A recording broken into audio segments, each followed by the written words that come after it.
Oh my God. Can you sing the song, Trek? Can you sing it?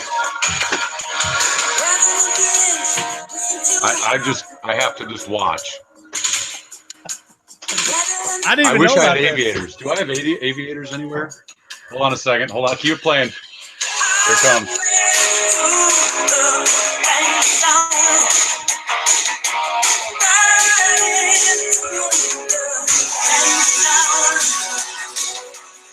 Perfect. Oh Nice. my goodness. I didn't even know about that. I know. See, I didn't either. I've been throwing the intro music in there. How do we do it the most getaway possible with the cell phone held up to the microphone? Honestly, we should got a soundboard, but we don't. He doesn't know how to just use cut because that was the show. That was not going to top that. Oh, but hey, what's going on, everyone? Welcome to a Practically Tactical Freedom and Firearms chat. And this episode is dubbed "You're Hired." That was a terrible Trump impression. Anybody got a better Trump impression? You got to do the duck lips. Oh yeah, I can't do duck lips. He's got the duck lips. Yeah, my duck lips look like I have like everybody else's duck lips. Exactly it. Jesse, can you give me a "You're Hired"? You hired.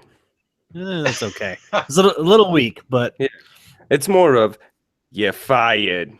There you go. But we hired him as president, so that's the name of the show tonight. We did. I don't know what happened to my show notes. Stall with. You made notes? No, I didn't. I'm just pulling up old show notes. So I remember what to say. Yeah, right. I've only said it like 150 times and don't remember it. So, it's once the camera's on it. Yeah, freeze. By the way, I need to mention if you guys haven't watched the MDFI outtake video, that is phenomenal because it's the highest watch. Yeah, it's the number one. I mean, not all the money that we spent with Firearms for the actual commercial, but the bloopers. That's the one. That's where the investment went, all into bloopers. That's good. That's pretty much it. Clever girl. What's our marketing plan? Pay a bunch of money on videos, then just take the mess ups and put them out there. You had me. But, there were some good moments. Nobody. Sorry, kids are interrupting and everything. So, anyways, we're eventually gonna work to the show. But these kind of how the new shows are. We kind of on one episode track, we actually talked about why we shouldn't go to Mars. In fact, we decided to. We don't even know why we're going to Mars. And then, did you know there are actually people who believe that the Earth is flat? I do. I do believe that there are people that think the Earth is flat. Last year on Snowbird Mission 1, we met a guy who believed that there is a dome because the government discovered God and they are keeping God from the people through the use of a giant dome. I laughed when he started talking and then realized he was being serious. And we left really quick. The dome. So the all-powerful mighty God. Dome. But they figured out like the kryptonite of God that you can't get through. It was a dome. It's a dome. I've got my new YouTube lined up for a little bit because yes, gosh, we're getting it all figured out. I want to hear the argument. The flat Earth argument. It just wasn't solid enough for me. Maybe this guy's got a pitch. Maybe he's got a good one. But anyways, but for those that are listening on podcasts, this will be the first time you guys have ever heard this stuff. We've actually we've done, I don't know, 5 or 6, 10 of these, something like that. We have not done one since I want to say July, something very long. Okay. So those won't go on podcasts. They're so old. We talked about stuff that was current back then, not now. But if you guys like this, you can go on YouTube and go check those out. And Jeff even joined us for one. Which it was great. But you can check out Freedom of Firearms on the Practically Tactical YouTube channel. In the future ones, we'll get these up on podcast. Hope you guys enjoy them. Again, let us know if you like them. And then, of course, check out our sponsors here at Practically Tactical. Go to practicallytactical.com/sponsors. You guys know them all. You guys will be hearing the ads during this, so you can probably skip that part. But, Jesse, one of the most important things they can do is go to Amazon, right? Yeah, super easy. I mean, you guys are already shopping on Amazon. All you got to do is click our affiliate link, bookmark it. Then all your shopping you do on Amazon costs you no extra money, just takes a small portion of your sale and it goes to helping us here at Practically Tactical. That's Wow, it. that sounded amazing, Jesse. Just wait. We have new ads. They sound absolutely beautiful. I feel special. Yeah. Well, we try. We're slowly getting there, Trek. It's ever so, getting little bits of progress at a time. Yes. All right. So, Freedoms and Firearms chat. So it's kind of a whatever. Usually we have at least an idea of what we're going to talk about. This one is let's see what happens. But obviously, I mean, the biggest thing. So, Trek, we haven't done one of these since July. Yeah, it's been a long time. And I mean, the biggest thing would be the biggest change from then till now is Donald Trump won. Holy cow. Yes. I don't think, at least when we last talked, we were expecting that. And then, of course, we both voiced concerns of, am I able to vote for him? Obviously, there's concerns. When it came time to go into the booth and actually vote, I could not bring myself to anybody else. I did want to vote Libertarian Party. However, what's his name went off the crazy train of stuff for me. So I voted for Donald Trump. Very clear about my intentions before the election and why I wasn't and what liked and didn't like, blah, blah, blah. But he won. I did not think he would win. He did. I could not bring myself to vote for anybody else. And of course, never Hillary Clinton. So thoughts on July till now, what's happened? What are your thoughts, sir? Well, my initial reaction, I stayed up as just until it was a done deal. I actually took great pleasure in watching the CBS host that just would not acknowledge the fact that Donald Trump won at 4 a.m. when everybody else, the Associated Press, Google even was announcing that the Trumpster had won. CBS was like, well, we're still waiting on the Republic of Denmark to get their votes in.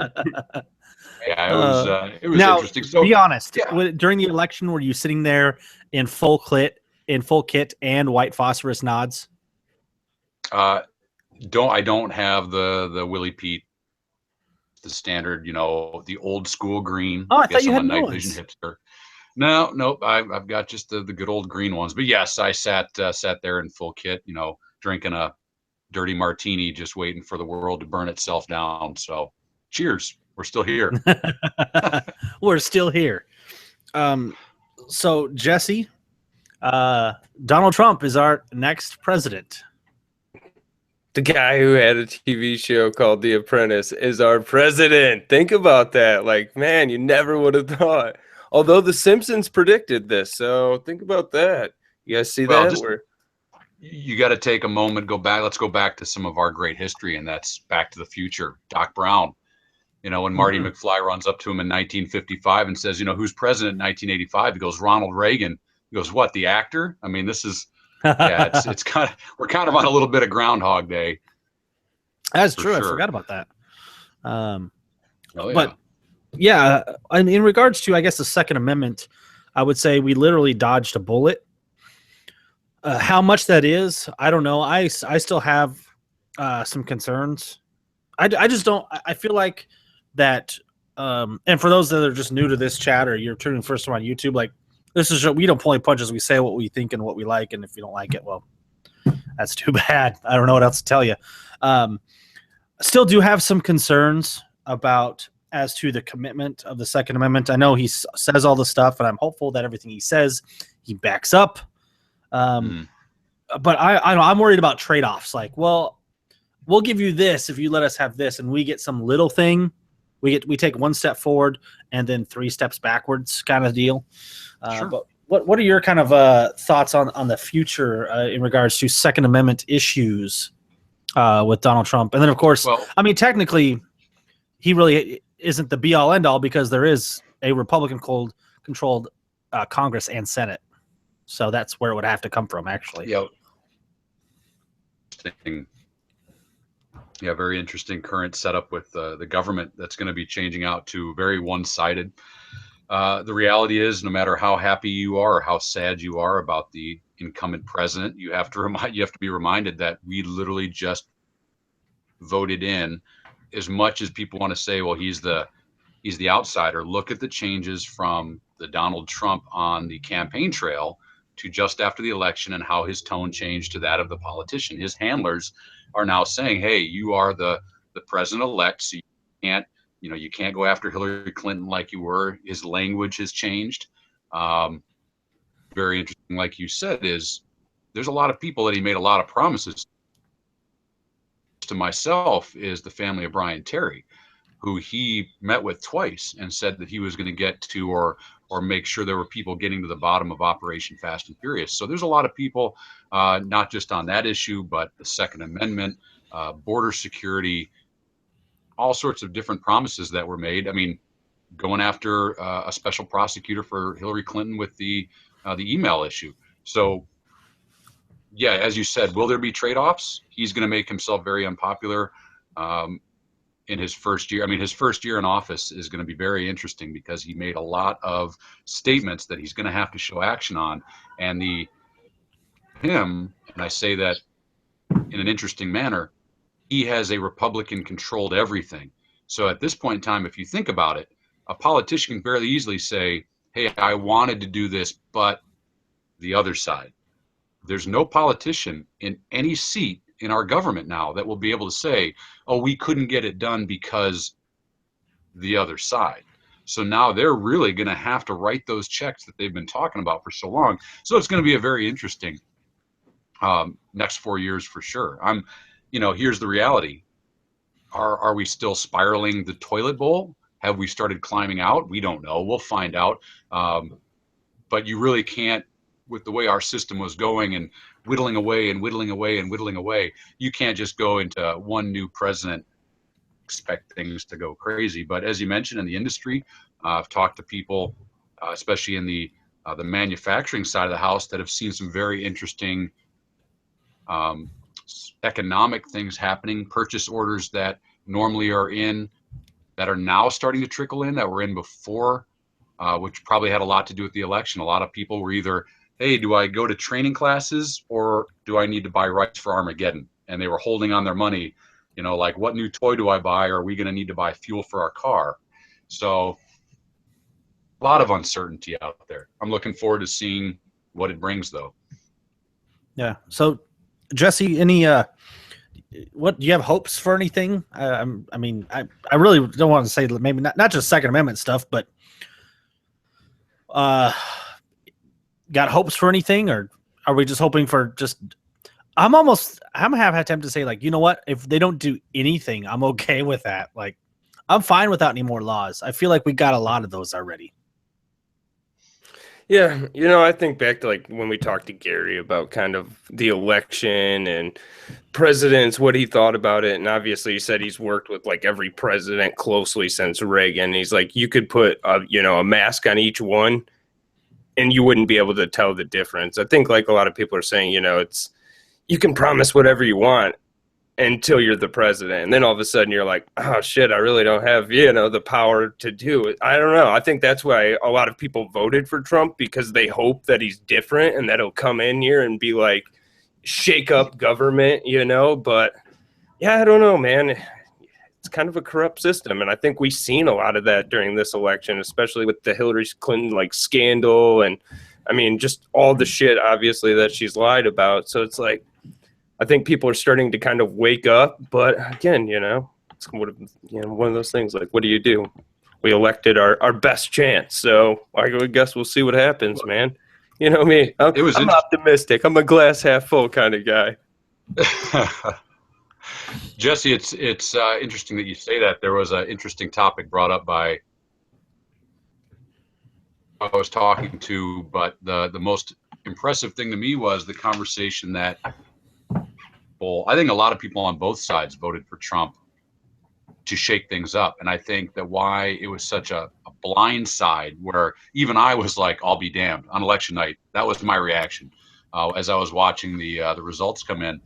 I think a lot of people said, never Trump. But secretly, when they walked into the ballot box, they were like, yeah, nobody else, none of these career politicians either. And so they were like, and they just Hail Mary full of grace as they hit that ballot box and voted for Trump, just because they're hoping, intention to still hate Trump, but they probably wanted to see what something different would be. And with the cabinet selection, the things that we're seeing in the news, once again, is it real? Is it fake? It seems to be a very unique lineup of quote unquote political outsiders.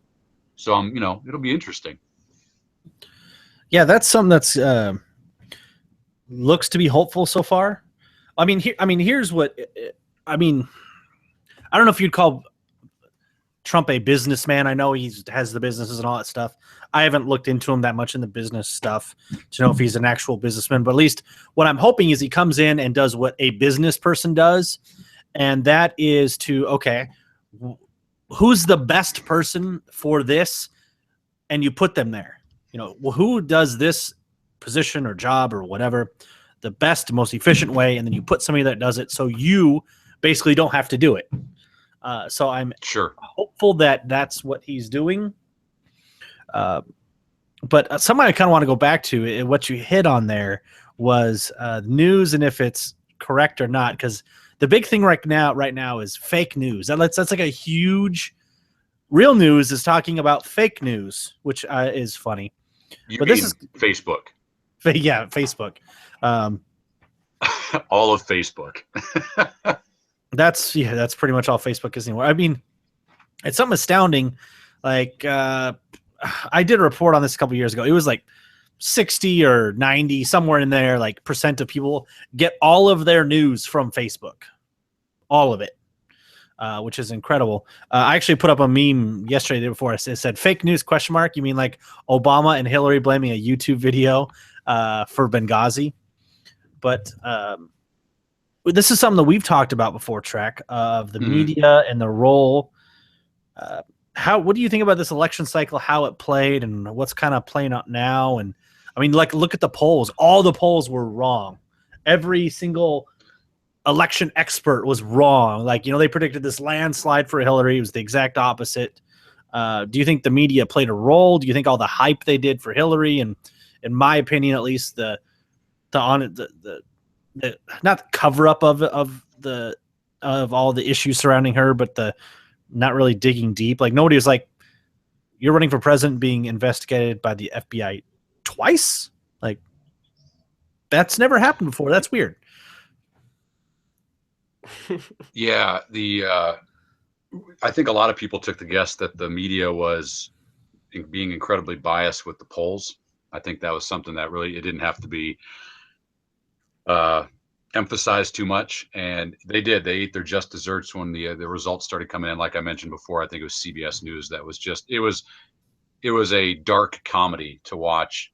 CBS News Channel 4 a.m. just watching them hope that they uncovered a treasure trove of absentee votes somewhere that would have made them telling the truth, for months leading up to the election.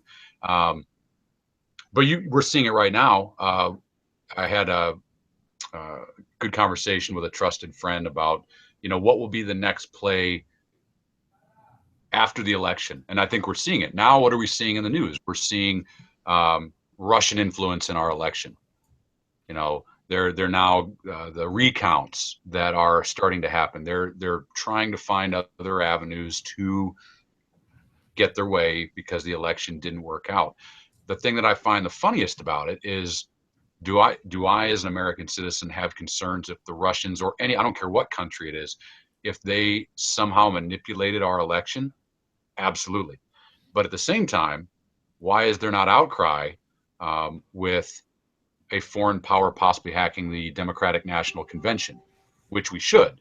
And at the same time, why are we not concerned on what those hackers uncovered, i.e. collusion of the highest order in our government, or excuse me, our democratic system to rig an election, i.e. the outing of Bernie Sanders completely from the DNC. So right now what they're doing is they're playing pick and choose of the headlines that they want to make us think about, but they're trying to not talk about the things that we should all be concerned about. If there's a foreign influence, we all should be concerned. If a foreign influence uncovered things of an unconstitutional and criminal, corrupt manner, we should also be concerned with those. And at the same time, this should be a huge wake up that, hey, United States of America, maybe it's time to make it that you have to have an ID in an election. Crazy thoughts. This whole year has summed up many important things that Americans should be thinking about, especially with what's going on right now in the news. But I mean, be honest, Trek, a little bit deep down inside of you kind of wants the Russians involved, so maybe they invade just so we can yell Wolverines. As long as it's better than Red Dawn 2. That's all. Not a fan of that movie. That movie was awful. In fact, I just introduced Allison to the original Red Dawn about a week ago. She finally got to see it, and it just brought, butterflies to my stomach. That's the way Red Dawn was supposed to be, not having Thor walk around in Detroit or whatever that was with the North Koreans. That was just awful. Everybody knows that the North Koreans Navy would have sunk halfway across the Pacific anyway. Fact. Yeah, rafts don't exactly aren't made for crossing the Pacific. They can only row so far. Yeah. They got enough of them, though. They could probably make it. But Jesse, mainstream media. What's your thoughts? Media. Do you trust them? No. I mean, I think, like you said, most people get their news from Facebook. Like, I'm probably one of those people, obviously. I don't have cable, so most of my, news... The difference is, I fact check, and also there, it's, I guess, the circles you kind of run in of what news you're going to run across and kind of the bias source. But man, one thing I'll say about this election is, dude, I'm just glad it's over. There was just so much ignorance during this election, watching videos of just these people coming out of these rallies and walking through and just getting pummeled and beat, for supporting freaking whatever side, and just, yeah, I mean, I knew it was real bad when my kid came home from school, and, she goes to obviously a public school, comes home from school, and she's like, she heard me and my wife talking about the election. She heard Donald Trump, and she's like, but Daddy, the kids at school said if I vote for Donald Trump that I don't like them, and he wants to take and cut off all the people with brown heads or brown skins heads off. And it's you know what I mean? So obviously my kid goes to school. She's 6 years old.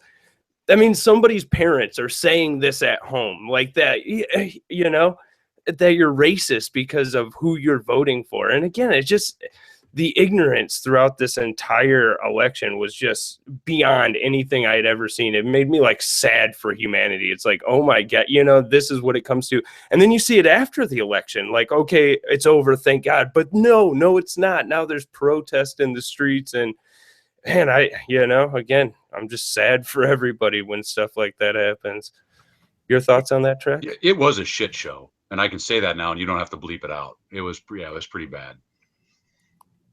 Write that down. I actually swore. I don't have a timestamp. I don't timestamp shit.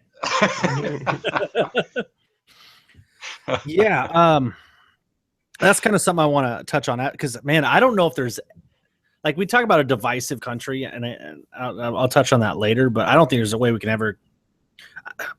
And you almost say well, I don't know if we could ever get back to not being divisive. I think the country's always been divisive. And it's just never been out in public. There's never been this many phones. There hasn't been the internet, blah, blah, blah.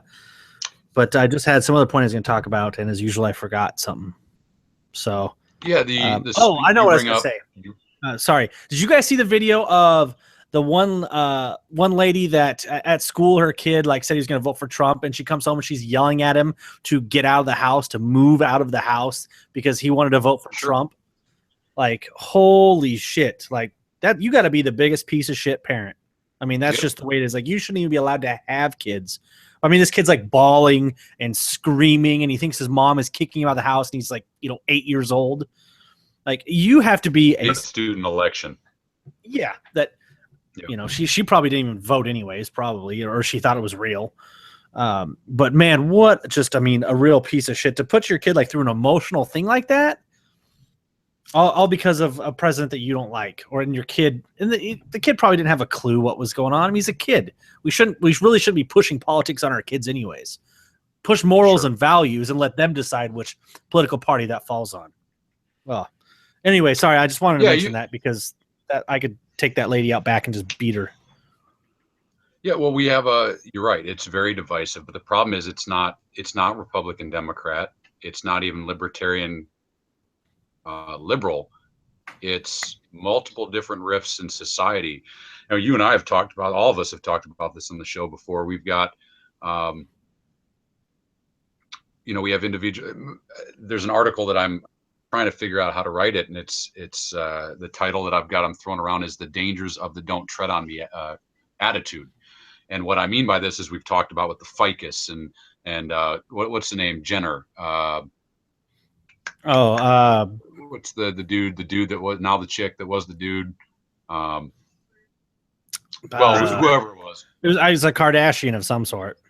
Yeah. We always joke about, I want that person to be able to have a bakery and wear 2 micro Uzis and marry a ficus and do all this. And there's the attitude of, when I see the Gadsden flag and I say, "Don't tread on me," or I have that attitude of "Don't tread on me," I literally mean, hey, you don't tread on me, and I have literally no interest in what you're doing as long as the decisions you make and the actions you take do not affect my life, liberty, and pursuit of happiness. And so we have people that are steadfast freedom people out there. They don't want us to have guns. They want incredible government control. And then, of course, there's people on the other end of the spectrum that are true, don't tread on me, and you do what you want to do, and I'll let you do what you want to do. But then there's this whole middle ground of people that like to pick and choose. And that's where this whole firearms and freedom came from. Having the "don't tread on me" attitude, the sticker on your car. But then the moment somebody says, well, I want to marry a dude, and then you lose your mind. That person that has that flag on their car literally loses their mind and would take action to strip that person of their life, liberty, and pursuit of happiness. So, yeah, we saw this election highlighted the conservative, liberal parties in a huge manner. But you even saw huge infighting between the Bernie supporters and the Hillary supporters, the Green Party. We saw huge fighting in the conservative party with so many different candidates. I mean, they were going, even in the party, they were going after one another tooth and nail. So yeah, we're crossroads. I think we've always been there. It just really got brought close to the surface. And as Jesse pointed out, it was,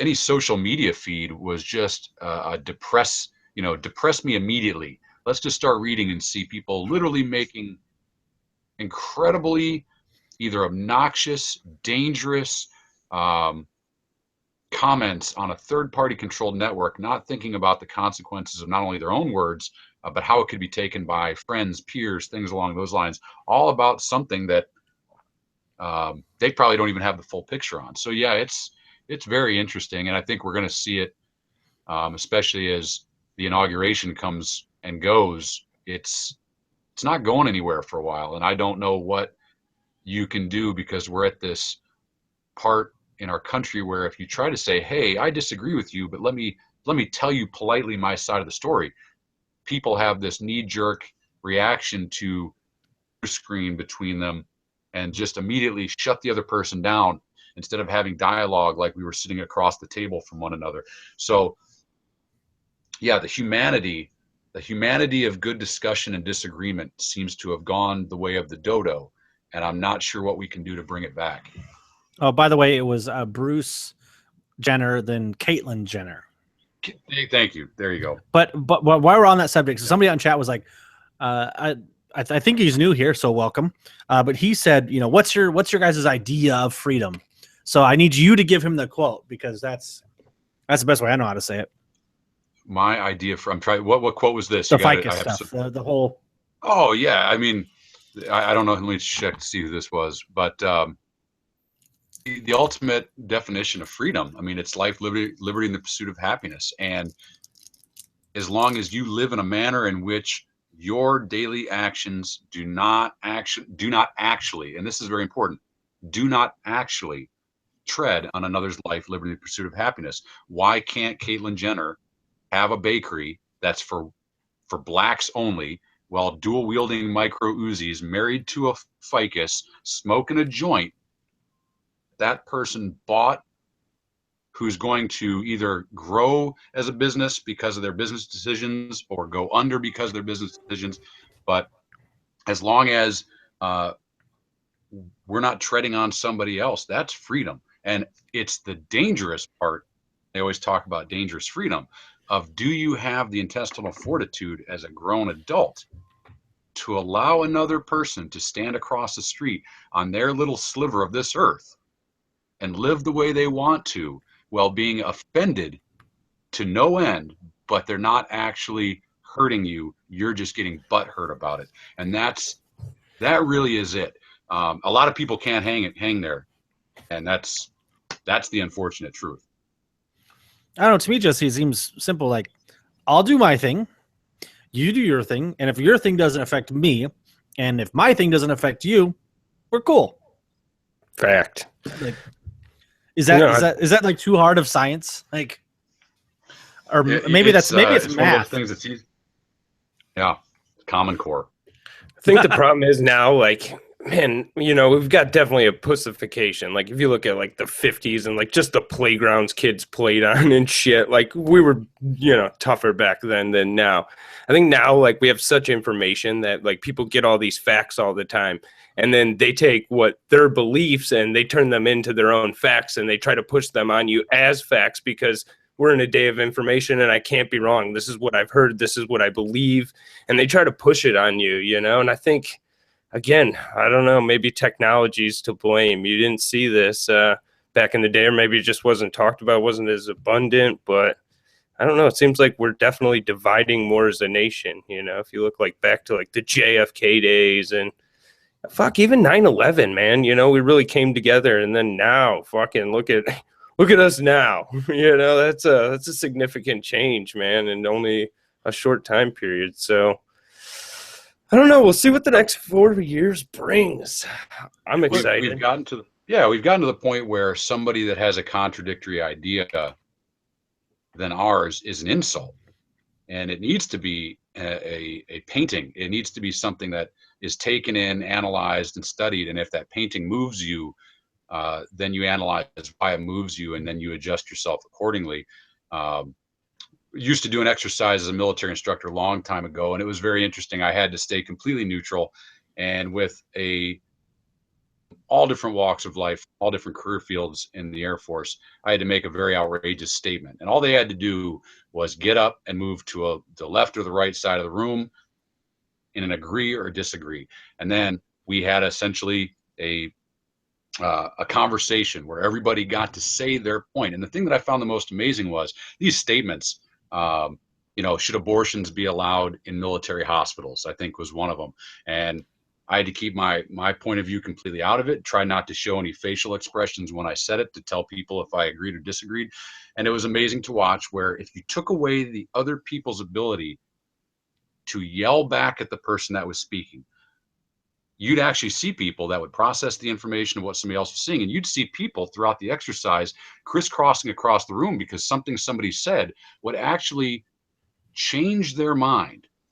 But now we are so knee-jerk reaction. And I jokingly say, you don't want to be a Sith, because a Sith only deals in absolutes.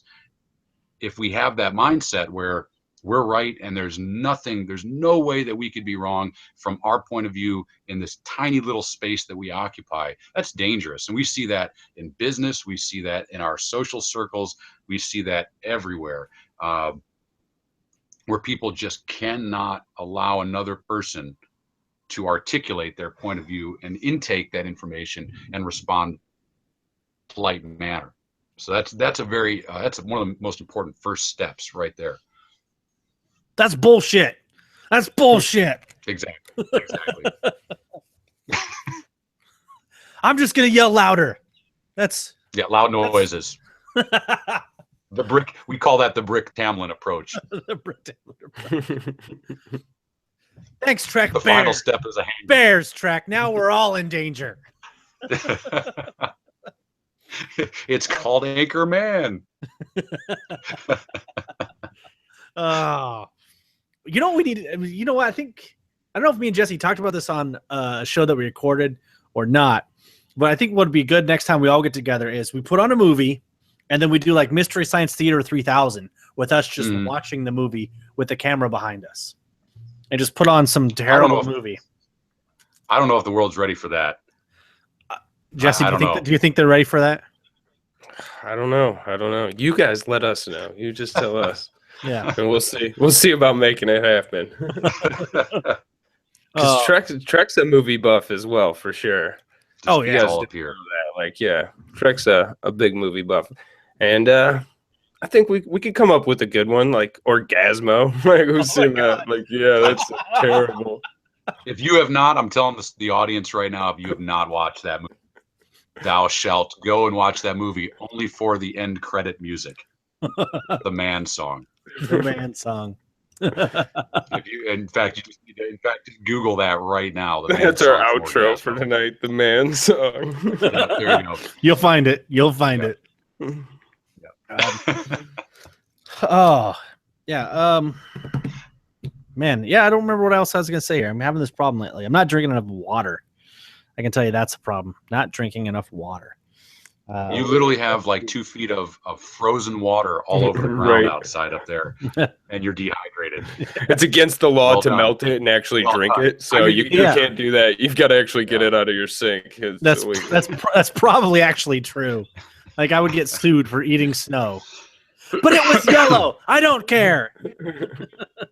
Don't judge me. There's probably a fine. There actually probably is. No joke. Yeah, it probably is. Yeah. You got something here, Jesse? I'm blanking here right now for some reason. No, I think, again, man, I'm glad the election's over. I'm hoping that we can kind of get away from it. Like, the next Harambe event, the next mannequin challenge will be coming up here this week. We'll kind of get away from the election shit a little bit. Like I said, I hope Trump really does come through on a lot of the promises. I don't know. I've heard that he didn't take the annual salary of the president, that he said he's not going to take any vacation time and shit. I think it would be good just to have a president who's patriotic again, somebody that hopefully comes in here and actually does try to make America again, that isn't like. Do you want somebody to come in and make America great again? Is that what you want, Jesse? That's all I want, Nick. That's all I want. That's all I want. You should have voted for Mountain Dew Camacho. You really should have voted for Mountain Dew Camacho. Fuck, we were close, Trek. Like, look we're almost there. This could seriously be a thing. Like, I don't know. Yeah, Steven Seagal. Somebody's got a chance coming up. Like, oh, I don't know if we were joking about that on the show or maybe we were waiting for Trump to get elected and be like, okay, Rambo is our new Secretary of Defense. Wait, I don't know about if that can happen, but I'll support that. Stone Cold Steve Austin is now in charge of the Army. Well, I'm okay with that. Rondo's got electrolytes. It's got what you need. Well, it's got what plants the reality is Trump. It's winding down. It's the news feed is. It'll go to the Standard. The liberal, for now, the next 4 years, the liberal media will be hating the president instead of loving the president. The conservative media will be backing the president. I'm sure there'll be some interesting gaffes, knowing Trump and his Twitter account. There'll probably be some very funny and scandalous things that are said. The dude is now a politician, and the office held by one person, but the office of the presidency is bigger than any one man or woman. So we've got he's got handlers and people he now answers to, American people. But of course, there's people that made huge donations to him, and he's going to, they're going to have his ear. So it's just going to go back to the presidency with the minor changes that is the Trump presidency. And we'll start seeing, once again, we'll all go back and start hating on the meme wars. We'll start hating on the derptitude of the interwebs again until some scandal comes up that riles us all up.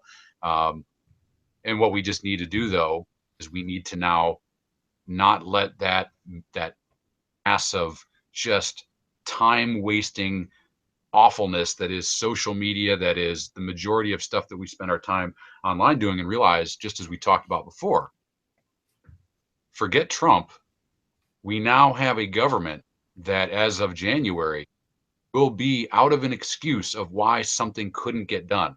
So if this conservative government has been saying, we're all about your firearm rights, all right, let's see the Hearing Protection Act. Adam Kraut, if you're out there, it's a silencer. We get it. It's a funny joke. If you don't know Adam Kraut, running for the NRA, suppressor, silencer, this poor guy, he's trying to fight every day for our rights against the BATFE, and he's getting all sorts of crap because he called a silencer instead of a suppressor. And that's it. We easily get distracted over stupid, inconsequential stuff, and we need to start, hey, you remember that time where you said if we had a fully Republican controlled everything that you'd get this done? Yeah, I remember, and I'm wondering when you're going to do something about it. We're coming up on the tragic anniversary of Border Patrol Agent Brian Terry's murder in the desert of Rio Rico, Arizona. In my eyes, I will be watching President Trump, as so will the family of Brian Terry and all the people that care about that story, wondering, all right, so let's see the files. Let's see all the files on Fast and Furious. Who's your special prosecutor? Why was there no search warrant when they went into Brian Terry's house?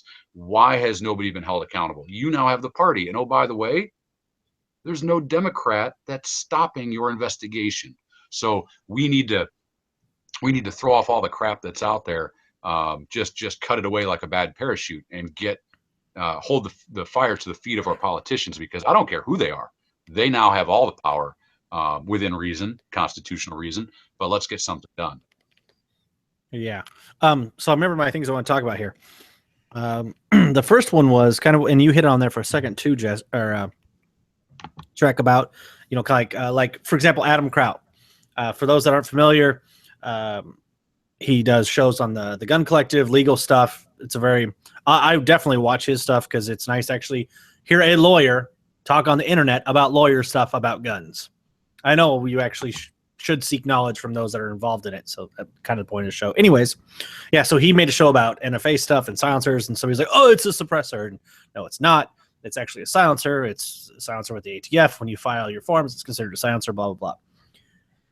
And I almost kind of made a post similar about this the other day, but really it applies just to our country, but like in the gun community, we have so many people that literally ignore facts. Like, we can come on, we can bring Trek on, and Trek will say, like, hey, here's what to do, or, here's what works, or, what does, whatever it might be. And people will literally come on and argue. I mean, they have no background. They've taken no training. It's just something that they think, and it's correct. And no matter what an expert says. Bro, people think the earth is flat. Yeah. Like, all those satellites, nope, that's rigged. Nope, that's rigged. Like, the people in space that said they saw it was round. Nope, they're lying. Yeah. But it's just like, and I wanted to relate it to like the gun community, because like, I mean, we get so many stupid comments every day, especially lately. Like, it's just, we've been putting up new content, so all of our videos do better and we get more stupid people. And it's just like, and it irritates me so much of like, all you have to do is want to have a thirst for knowledge, and you can let it drive you to find knowledge, to find truth, to find answers. And a lot of people, maybe get that little tingling in the back of their head, and they're like, oh, that's fucking stupid. No. Why would I want to try to be like, you're literally shunned in the firearms community for trying to be smarter. Like, hey, bro, you're taking classes. You're taking too many classes. You're trying to get smarter. That's fucking stupid. And I want to do that rant, so now I've kind of done it. But literally, what I feel like applies to the firearms community, it probably applies in every industry anyways. But it's literally like this in the whole country. It's like, you are literally shamed for being smarter, for trying to become a more intelligent person that thinks and makes their own decisions. And I think that's an extremely dangerous precedence being set, to literally of like, no, you can't make decisions. You just leave that to other people, or the opposite of that, of like, I'm right no matter what. I don't care what evidence you have. Water is not made of hydrogen and oxygen. I don't care what you say. It's not that way. And Sure. we're literally just Well, we're yelling at people or making them be shitbags for trying to be better people. And it's insane to me. yeah, it's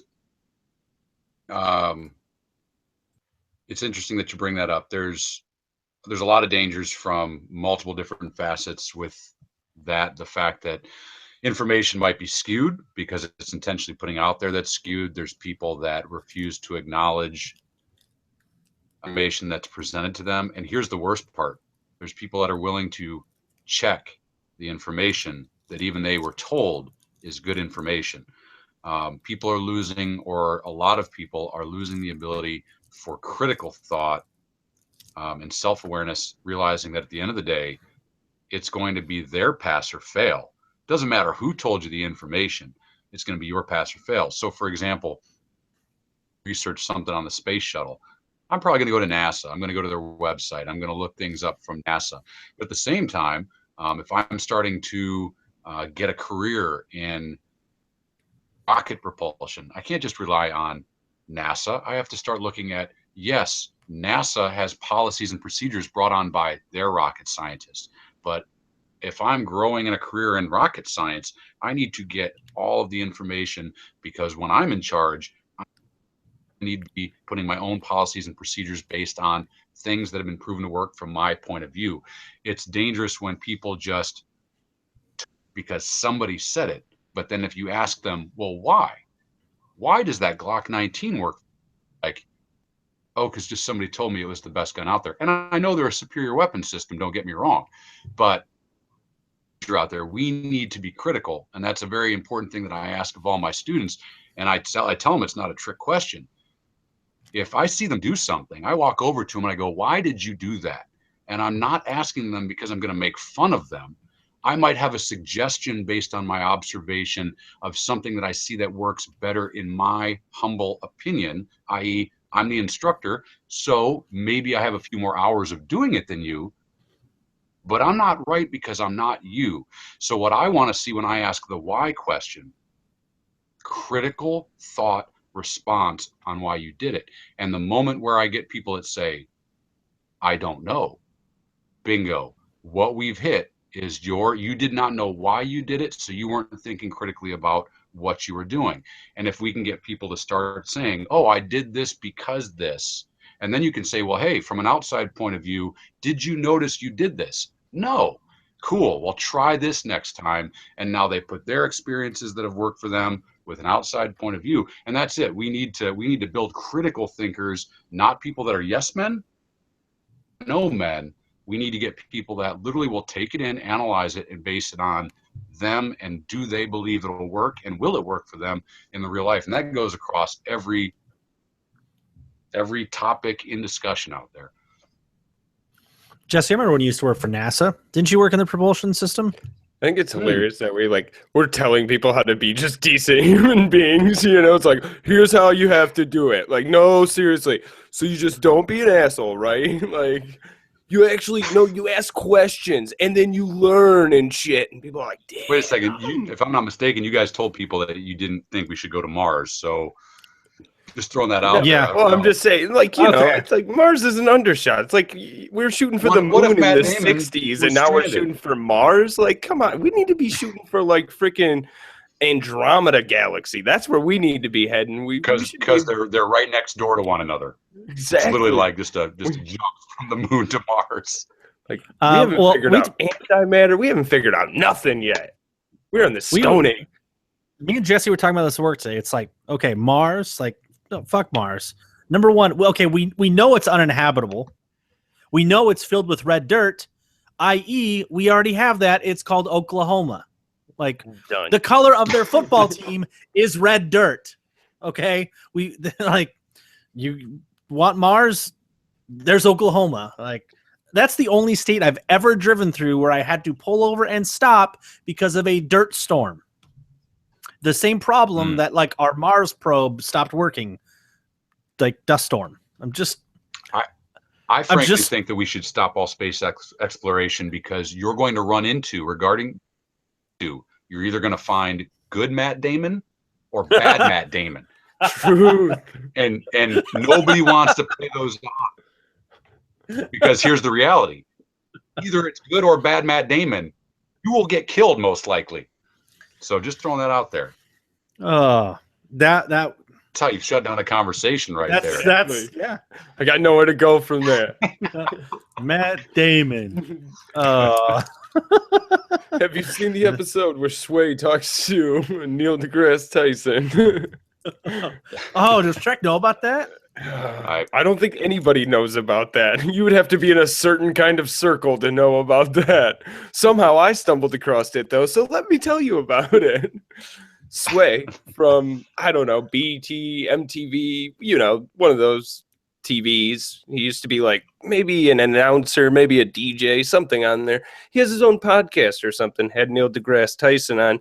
They were talking about flat earthers. Some rapper dissed Neil deGrasse Tyson and literally made like a song. First he dissed him on Twitter, and then Neil kind of, you know, like rebutted through Twitter using facts, hurt the guy's feelings. He made like a whole diss song to Neil deGrasse Tyson. So his like nephew Neil deGrasse Tyson's nephew came out with like a rebuttal song to this. And somehow I stumbled across this YouTube video. It was magical. It was magical, Track. Have you ever seen Tropic Thunder, where Robert Downey Jr. is sitting around the campfire and does that really weird look? And the guy's telling the story. Hold on a second, Jesse. Hold on.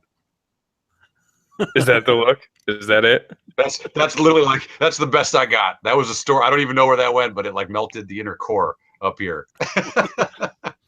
I'm gonna shoot you the link. You're not gonna be sorry you watched it. That's what I need. I mean, that's kind of what we've given to is a rapper, TV host, is arguing space, Earth, whatever, to like a what's he's not an astrologist, he's a whatever it is, astrophysicist, rocket scientist. Yeah. He's literally arguing with an astrophysicist, a word I, as a somewhat educated person, can't even say without asking people, and a rapper is arguing that person. But you know, that's what our society has gone to. That got more people involved in science, though, because more people paid attention to the rapper than probably Neil deGrasse Tyson. So they're like, what? The Earth is flat? I better check this shit out. I've been lied to the whole time. Well, but you know, you bring up a great point with God. I mean, that story just makes my head hurt, because I'm sadly not surprised that it actually happened. But the reality is, the speed of information has given everybody a voice. And I know that, I say that humbly, as we are here on the internet and our friends are watching us talk and giving out information. A while back called, Advice for Astronauts. And it was, when I was a kid, wanted to be an astronaut. Every kid wanted to be an astronaut. I had the space shuttle books, loved reading about, Skylab. I think when I was in elementary school, we sent up some, seeds that were on Skylab. We got to grow some seeds that were on Skylab. Pretty cool, so the whole space thing. But here's the reality. From Michigan, I have 2 associate's degrees in criminal justice and instructor of military science and technology. I am not a rocket scientist. I am not a space shuttle driver. So I give out information about the space shuttle, and I try to do so from my seat where I sit as I see it. I don't try to ever give out information about the space shuttle from a guy who's flown the freaking space shuttle. And that's a problem, is just as Jesse was pointing out in that story. We're at the table at somebody who's an astrophysicist.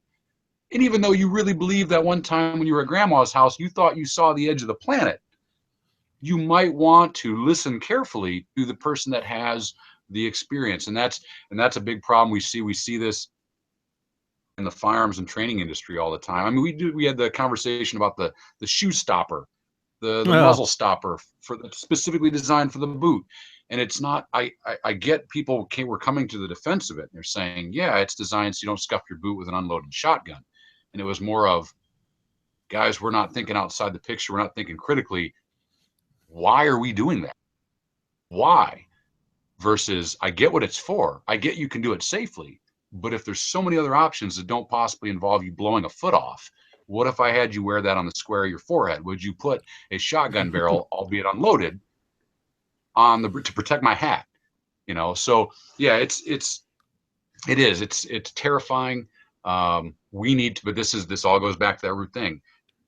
The Firearms and Freedom Chat. We need to continue to grow competent and confident citizens who not only know their rights, understand those rights, and understand the gravity if they take action that could possibly harm another person, and then how to live in a way in which you don't.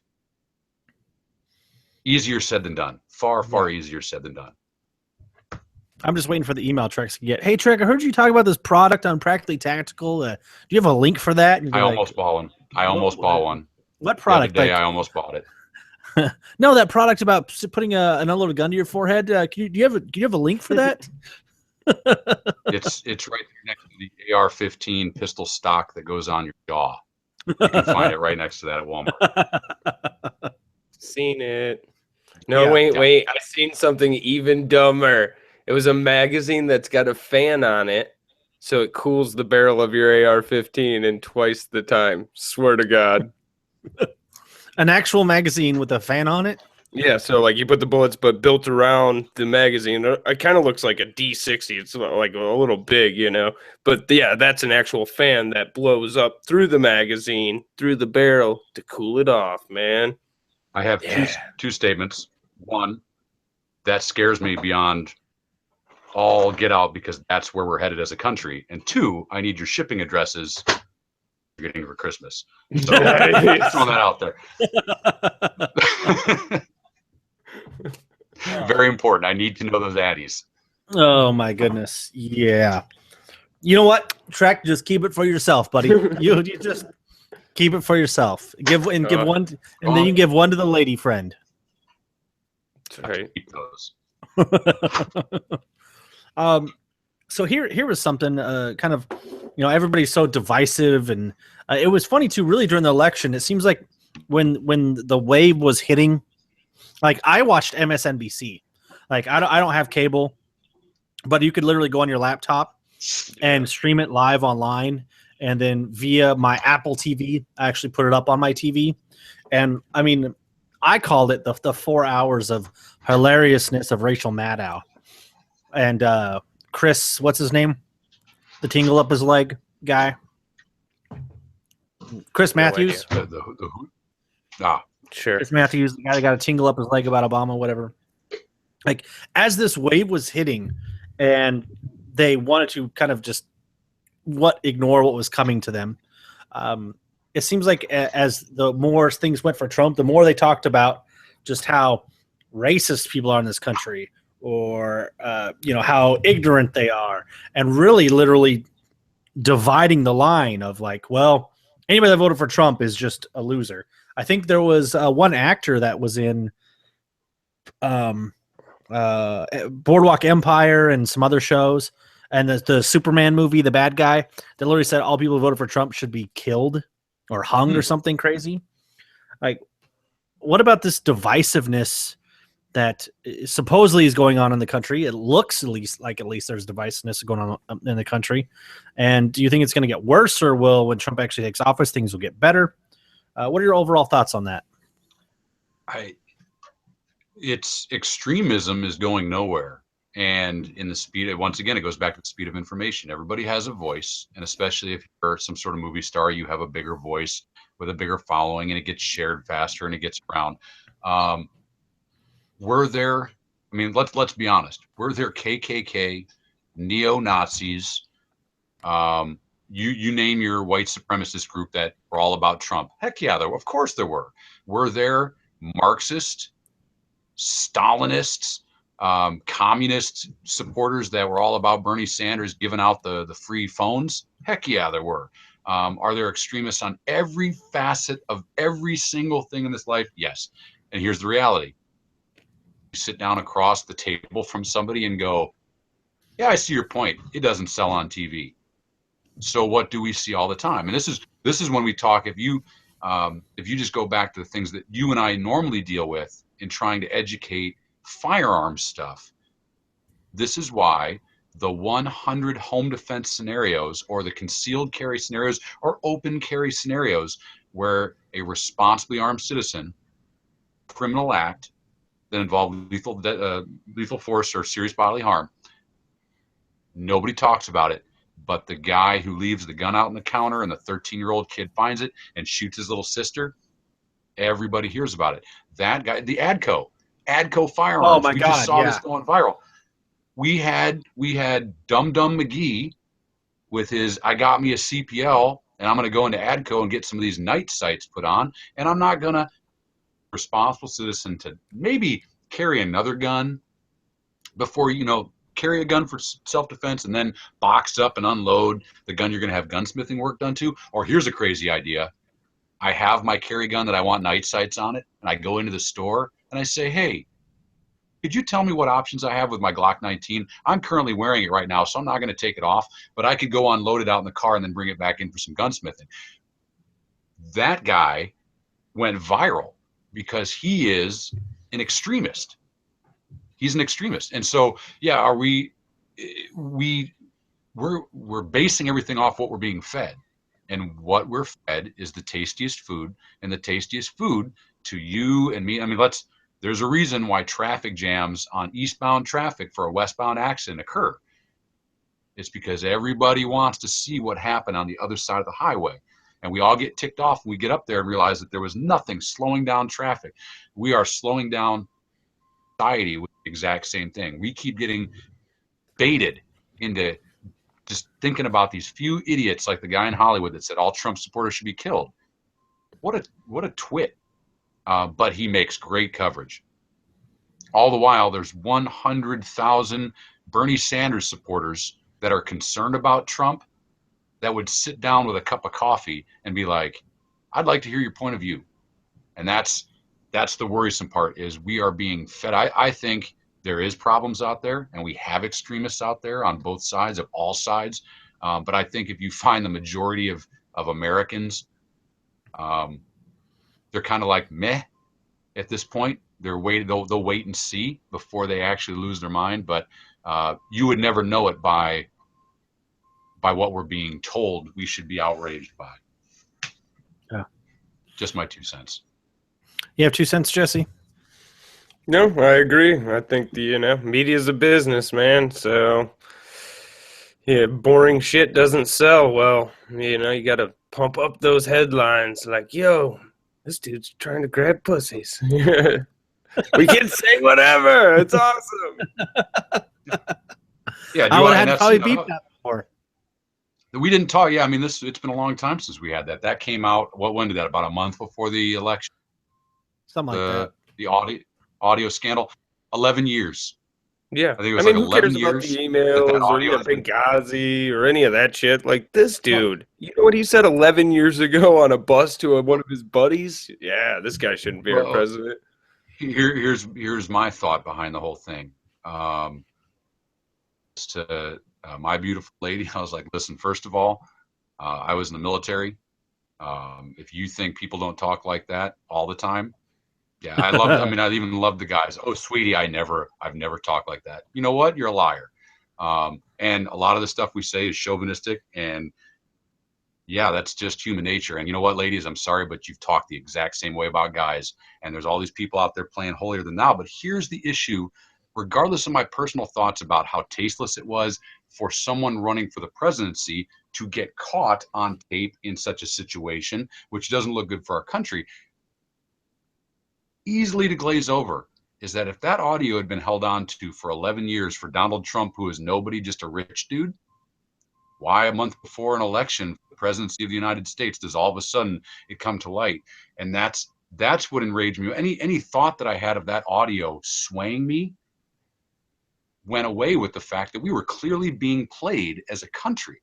And liberals and conservatives and libertarians and everybody should be far more outraged by the clear manipulation that was being attempted on our emotion, being a dude, albeit maybe not the dude that you want to be for president.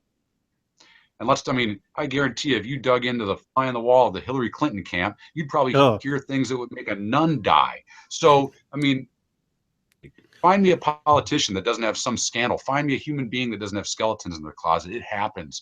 But the reality is, what is their full picture of what they do? And so I really didn't care about that, but I certainly cared about the way that we were being played. And it happens all the time. And that just goes back to the extremism that we're being showed. It happens all the time. Violence happened all over this country well before the speed of media, but now we get it in vivid color news updates where you can literally tune into the radio frequency of the responding law enforcement and listen to it live. That's something that we never got. By the time New York heard about a shooting in California, 5 ponies had died coming across the country to get that news there. So, on a train, and they had to do some teletype and all sorts of crazy stuff. So, yeah, it shouldn't defer us from getting a coherent thought in our head of what's really going on versus what we're being told is going on. Yeah, I think that another good point there is like, man, watching your digital footprint. Like if that again, Donald Trump, this 11 years ago he was just a rich dude. Like imagine what they could dig up on anybody at that case. Like just throwing all your shit online. Like man, I see some crazy stuff that people just post their whole life, and it's like, yeah, I'm not about that. I've had to make a few. Yeah, you guys are members of the MDFI alumni. I mean, I've had to make a few posts on there. It's like people get heated. We keep it. That group is awesome. We've got some alumni in the audience out there, and we try. We keep it very polite. But there's people you get heated about topics, and the thing that I've had to say a couple of times is, guys, it's not worth it. You're on a third-party controlled network with unlimited memory. It's interesting you say that when we translate back maybe into our realm with firearms and training and things like that. I'll talk about Rob Pincus for a second. Caveat. I don't care what you think about Rob Pincus. I have met Rob Pincus twice in my life. He was incredibly professional to me, shook my hand, very polite. I have never taken a class by Rob Pincus. I've only heard what other people have thought about the classes of Rob Pincus, but it's very interesting because about 2 months ago, when we were on hiatus from Firearms and Freedom, I saw Rob Pincus on CBS Nightly News. That not only the media that we're being fed, but the digital footprint that we leave. There was Rob Pincus. I turned on the normal cable and I was like, why is Rob Pincus on my freaking TV? Because I know he does usually the training DVDs. I'm like, well, I didn't put one in my DVD player. And it was on CBS Nightly News. And here's Rob Pincus shooting from a car. And it was very interesting because as I started watching the show, Rob Pincus went off the TV, and what they were doing, I had actually tuned in the middle of I think it was like another 48 hours, and they were talking about a murder investigation in which an individual, it was pretty clear-cut murder, lured his victim near his car and then shot from the driver's seat out the passenger window and killed this individual, murdered him. And it was interesting because they had a lot of evidence that it was clearly murder, but when they did the search warrant on the house, in the house was a DVD of Rob Pincus's training video that they were showing, where Rob Pincus was teaching via DVD how to shoot from inside a car out. And the thing that I really like about Rob Pincus, and like I say, love him or hate him, Rob is a businessman. Rob articulates himself, and in the video that they showed, he's talking about, I'm sitting in my vehicle. I don't care about his tactics, whether they sucked or not. I'm sitting in my vehicle. I see a threat. I clear my seatbelt. I access my firearm, and he drew, and he shot the cardboard target, 2 rounds through the window. And that was exactly the way that this individual murdered a guy. And it was very interesting. We talk about that digital footprint. Here's an individual that has fans and haters all over the industry. But this guy, Rob Pincus, now could have been, of his DVD, could have been on the stand testifying against you or I or any of us based on people in our lives that give us information. And I thought that was very interesting because, of course, in his video, I would guarantee that it's nothing talking about being offensive and murdering people and blowing their brains out. It was how to do the manipulation. I see a threat. This is what I need to do. And so it's interesting you bring that up because we saw that in the firearms industry in vivid color, where a member of our community or industry, I think Matt Jacques even says we don't have a community, and I agree with that on a lot of aspects. But in our industry, here was an individual that he could have been a witness, even though he wasn't in the courtroom, to one of us based on the training that we take because of the digital footprint that we leave behind and the things that we say and the things that we do. And that was very interesting. Very, very interesting. So yeah, just interesting you bring that up, Jesse.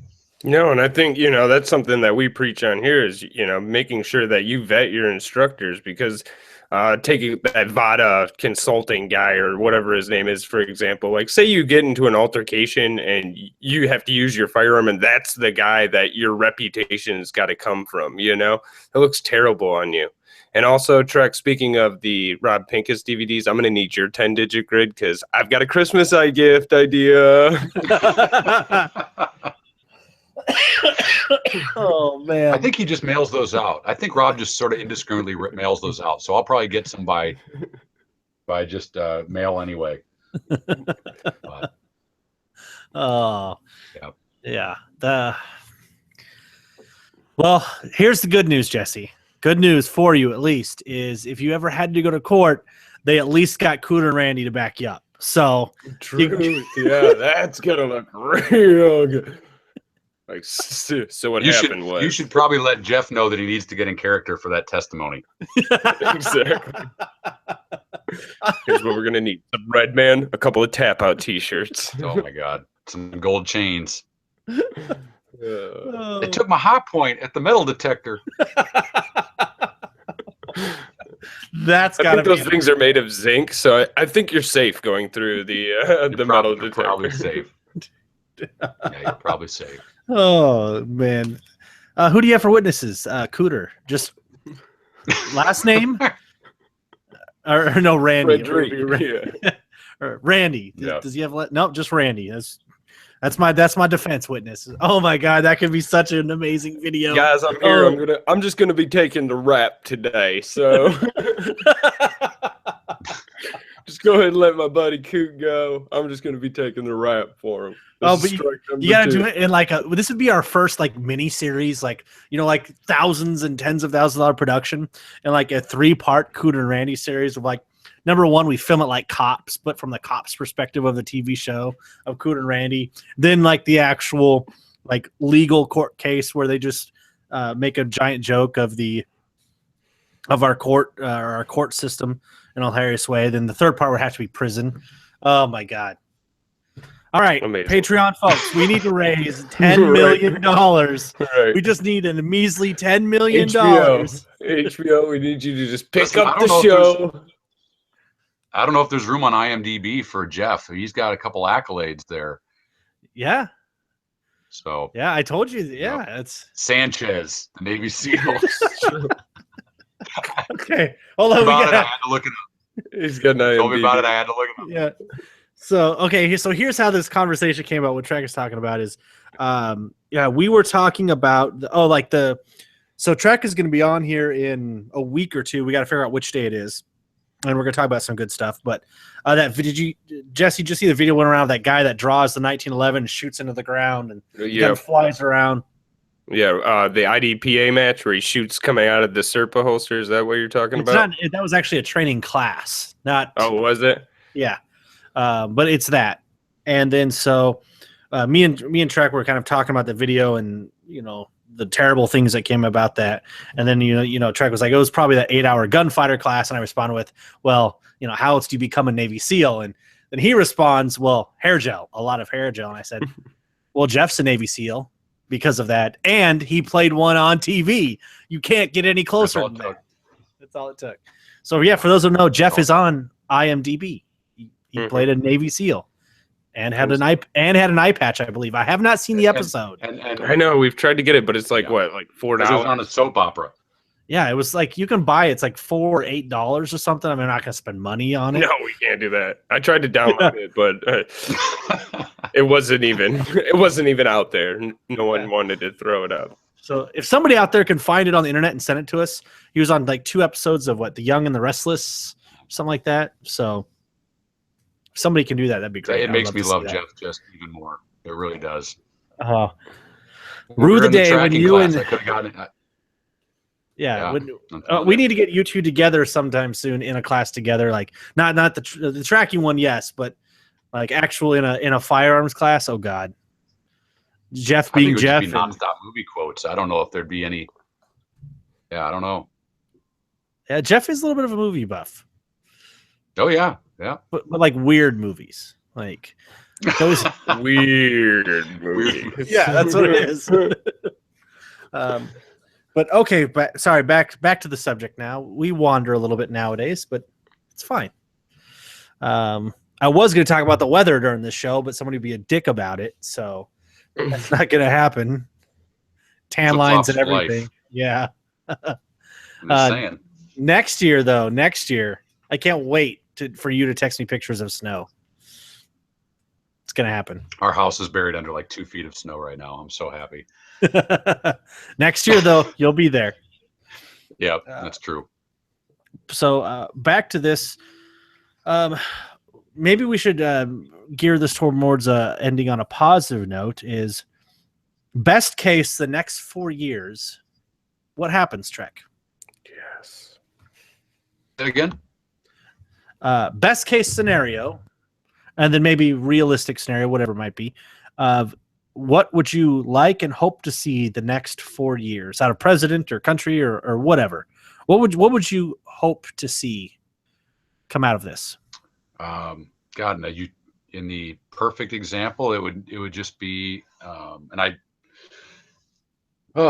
if we started to, and I think there was a pledge. I don't know what the official title of it was. I think Trump had stated that for every law that was created, he wanted to start something. For every law that's created, 3 must be removed.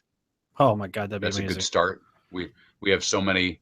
I think they say that the average American commits 3 felonies a day, unbeknownst to them, just by living.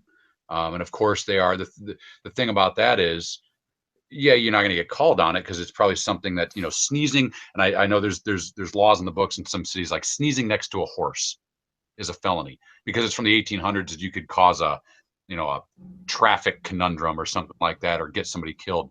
But they're still on the books, and that's the thing is we have so many laws that take away from responsible people and irresponsible people, and that's what we need to do. Is we need to get back to less. We need to get back to less laws. And did you act responsibly, or did you harm your neighbors in some way or society? And we're going to hold you accountable. And with California, California needs a pee slap, like really bad. I'm right. I'm about 300 yards from California, and that's as close as I'm going to get. I'm not right on the Colorado River. But they just when the election was happening, they passed 10 crimes fell off of the violent offender list, and one of them that I remember was assault with a deadly weapon on a peace officer. Californians voted to make assault with a deadly weapon on a peace officer a non-violent felony. The name is assault with a deadly weapon on a peace officer. They voted to make it a non-violent felony. You talk to law enforcement officers in California where you can steal up to $999 worth of something from someone. It's just a ticket. It's a citation. So the problem is California has so much pull. I think that there needs to be some sort of control, basically saying, hey, if you don't pull your head out of your butt, federal funding is going to go the way of the dodo for you, and good luck because you can't sustain yourself. I would just to get back to the point of it, just a let's get more to rights for the people, hold bad people responsible, let good people who are responsible do their thing. The problem is 4 years of one president isn't going to do it. Can it set a precedence? Yeah. Do we need to have a pep talk of stop crying and press on? Yeah, we do as a country. There's too many offended people out there, and I get offended. We all get offended. But me being offended does not mean that I'm taking something away from my neighbor because of it. So realistically, what do I think is going to happen? I think he's going to get, I would say normally stonewalled, but due to the fact that there is a Republican control in the entire government, type of dynamic, because as I mentioned, they have no excuse. But I still think that the political powers, the political family that are going to look at Trump as an outsider who's trying to do good, and by good meaning take money out of their pockets and power away from the politicians, are going to try to stop him butt cold at every major thing that he does, unless it would be so catastrophic to them publicly that they're going to have to go along with it.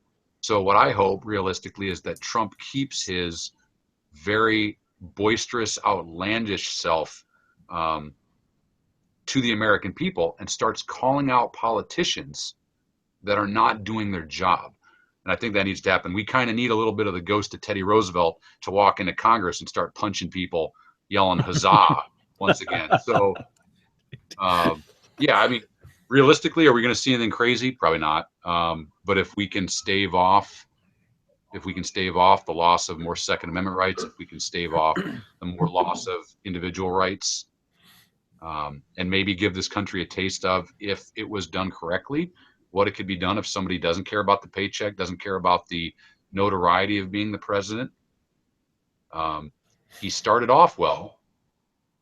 That's the best I got. We'll see. Yeah. Man, how amazing would that be if we could have like a president that does things so crazy, like the English are like, what did he just do? You know, like, I think they're already like that. I think the majority of the world is literally like that. Yeah, like, I mean, that'd be awesome. Like, no, dude, our president just walked in the Congress and punched a dude. Like, damn. I think we'll probably be doing the Firearms and Freedom pre-war with China edition. What are you talking about? He deals with them all the time. He wins all the time, man. He wins. I beat China all the time in the market room. I beat him. Here's some things I want to see. I want to see like the biggest fucking wall built, like the Great Wall of China, but on our side. Like that would be cool. With murals and shit, like graffiti done on it, like real nice. I don't want to have to buy a tax stamp for suppressors. Let's do away with that. Let's have reciprocity everywhere for your concealed carry, so I don't have to like worry about traveling states and shit. Like, let's make all drugs legal and just see what happens. Yeah, if you drive across the wrong bridge where I'm at, you'll be in California. So I have to be very careful that I don't make a wrong turn. It's like Arizona, rifle in the car, drive across a bridge, felony automatically. Yeah, it's pretty scary. Same with Illinois for us. But not if you assault an officer with it. Yeah, that's right. Then it's a non-violent felony. Yeah. Listen, officer, I know you pulled me over, so I'm going to need to do this, but I really didn't mean it. I just got to make it a low-level felony. What's else on your wish list, Jesse? God, I don't know. I think that'll do it. You know, like I said, I want everyone to have actual freedom. I think that would be great. I think we've really gotten away with that with these security and safety and safe places and safety pins and all that shit. Like, I want people to be tough again, you know, like little kids fighting in the parking lot of elementary schools and climbing on 20-foot towers for their recess. And, you know, it's like two kids died at recess yesterday. This shit is serious. We are setting these kids up for success. Like, only the strong survive and make it out. You know? Why is it when you asked Jesse that question, I thought he was going to go, I'll tell you what I do. 2 chicks at the same time. I really thought he was going to say that. I totally thought he was going to say that. But you know what? His answer was just as epic. Yeah. So well done. Oh, man, I haven't watched that movie in a long time. Oh, Nick, what about you? What's on your Trump wish list? Honestly, and I know this is never going to happen, but I would like to see a balanced budget. One time. A balanced budget. So you mean you want money to mean something or what? Yeah. Yeah, I would like to actually like, okay, we're going to spend what we bring in. You like normal people and businesses and everybody else except government in our country. At least the ones that are successful anyways. Like we're like what? Let me see. What is the U.S. debt clock even at? What's it at right now? Have we hit 20 trillion yet? No. We have $100, but it's going to cost us $1 million to run this country. No big deal. Actually, if we do this hangout, yeah, I owe you. If we actually did this hangout for like 8 hours, I think we'd actually pass $20 trillion live on the air. So we're at That's amazing. $19.938 trillion in debt right now. So, like, for example, for those that maybe aren't familiar, so it's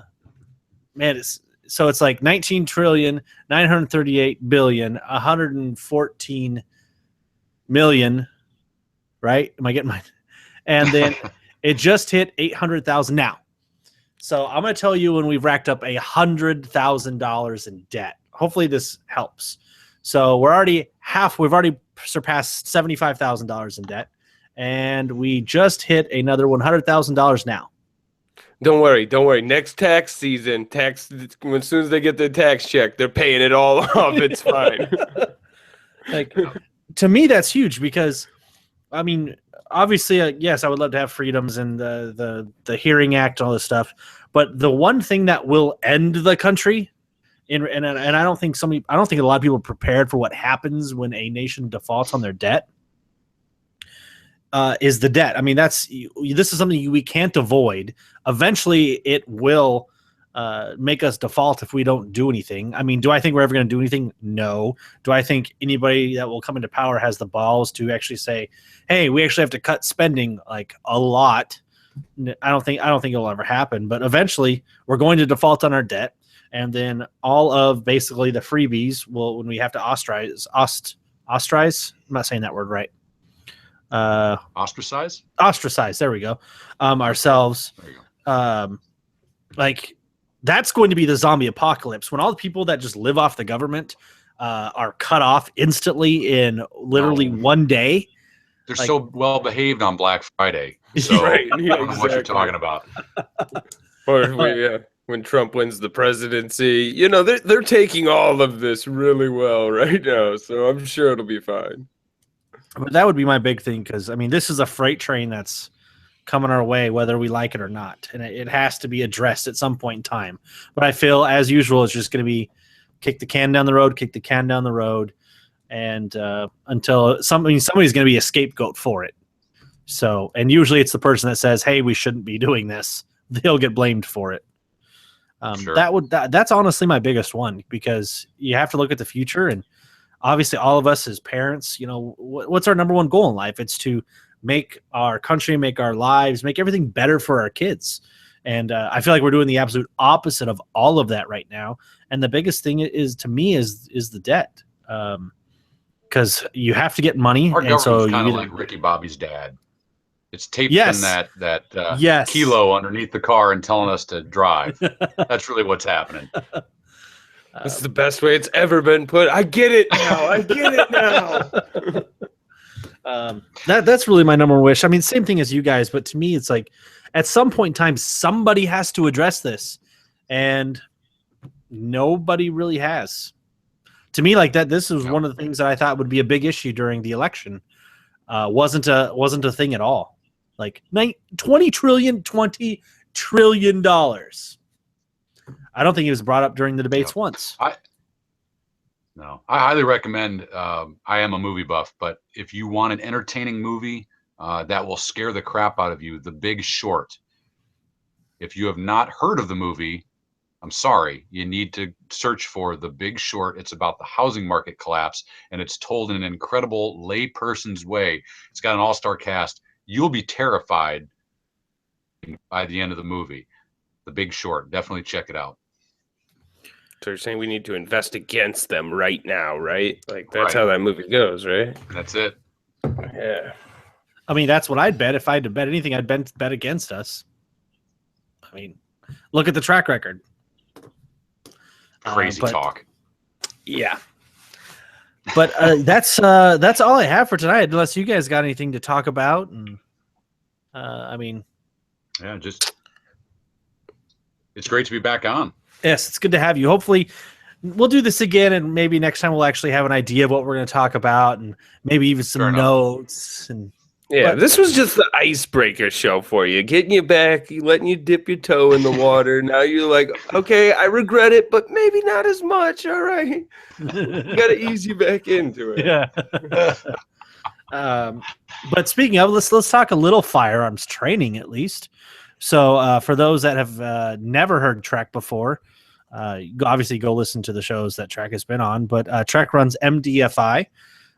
So you know what, Trek, it's been a long time. Tell us a little bit about MDFI. Maybe we got some people out there that haven't Michigan seen Defense, or heard of you yet. Yeah, Michigan Defensive Firearms Institute. We are a regional-based company out of the state of Michigan. Next year, 2017. In fact, I wish I could say I was taking a full vacation out here in the desert, but my admin to-do list to get us ready for next year is huge. We got some cool stuff coming up, but the big gist of it is we have 72 classes on the books as of right now. We're adding a few more throughout the year for next year, all in the state of Michigan, except for just a few will be out at 88 Tactical and Greenport Tactical in Ohio. We teach all the way, if you're a basic shooter, all the way up to what we would call a quote unquote advanced. And our goal is to build people up so that they're ready to go off and train with other schools, knowing that we're not an end all be all school. Stuff going on this year. We're already 450 people registered for 2017, which is insane. If we were going by 2016 numbers, that would be 50% of all my class spots filled. So we're doing great. We've got a great group of alumni out there that have really been spreading the word. We've got our annual sale, which is going on until the 1st of January. So you can use the code TRAINMDFI, all one word, get $25 off your registration. And other than that, we hope to see you guys out there. I hope we see you guys coming up here in 2017. Oh, definitely. Yeah, we're working on our black card, man. We've only got a couple classes left. Yeah, there you go. Honorary Black Club. And for you guys that don't know out there, so what Trek has is they've basically got a program designed, throughout. They've got different classes for different skills that you want to work on. But if you take all of their classes, you get a black card. At every class, you'll get some sort of card each year. They kind of change the colors and numbers. It's an MDFI alumni card, but yeah, once you complete the entire curriculum, you actually get the black card. And how many black cards you got now? 2? We just gave out our second. Jake from ATI just completed his entire tour, so there's only been 2 ever given out, so that's huge. Yeah, nice. And we're also getting close. Yeah, we're getting there. I think we got three classes left. Yeah, if you guys have the opportunity, please train with Trek. Covering movement when things go bad. Yeah. But I should also mention, and I don't know if this has been publicly announced, but if you take out a member of ISIS with a MD5 alumni card, you get classes free for life. And beer free for life. Dang. Yep. Nice. On the Practically Tactical crew. There's the we don't talk about that, but yeah. We're gonna need a sponsor. Practically Tactical, brought to you by Mad Dog 2020. Right. Red Dog, Natty Light. I'd take that sponsorship. Why not, man? Just sit here and drink. Yeah, Red Dog. Next thing you know, you got your I'm getting our ending show song ready. So you just so you ready? guys know. All right. You know what would make this song better, Jesse? A Red Dog. Brought to you by Red Man. We've talked about just adding ridiculous sponsors. Like this episode is brought to you by Walmart. Yeah, I'm not affiliated with Walmart in any way. Oh, there we go.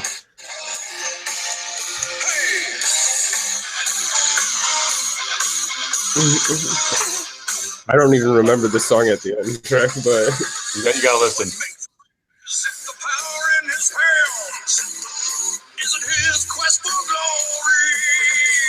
Nope, it's not. This isn't it. Oh no, that's it.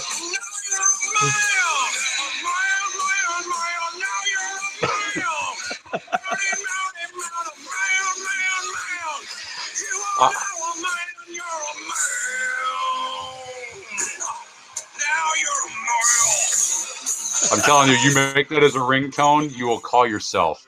I feel more manly just listening to it.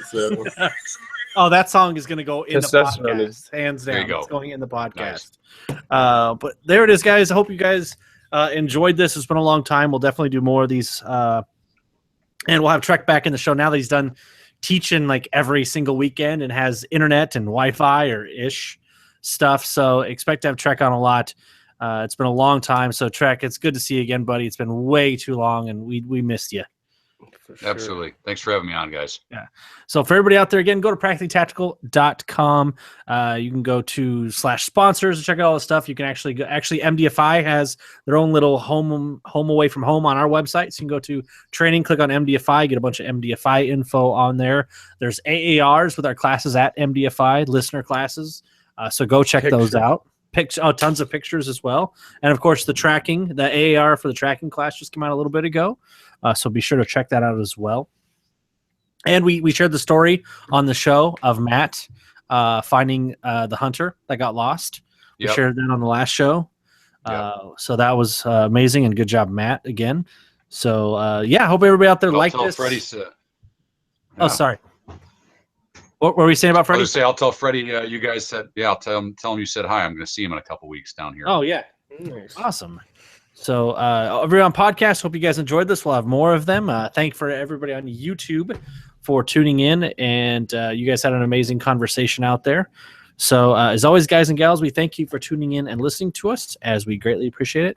And we'll see you on the next episode of Practically Tactical Freedoms and Firearms Chat. You're hired. You're fired. Thank you.